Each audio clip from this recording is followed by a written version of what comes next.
Watch tower থেকে দীঘার কেমন লাগছে দেখো বন্ধুরা।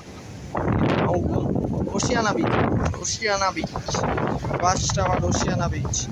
এখন সন্ধে হতে গেল, 5টা বেজে গেছে। আর সমুদ্রের উত্তাল রূপ। আর কয়েক ঘন্টা পরেই জুলাই মাস পড়ে যাচ্ছে, 2024 জুলাইয়ে চলে আসবো।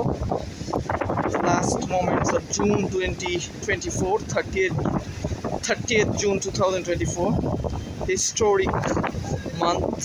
India won the World Cup after 13 years and 17 years specifically as far as the T20 format is concerned. Anyway, look at it. What's up? Take it.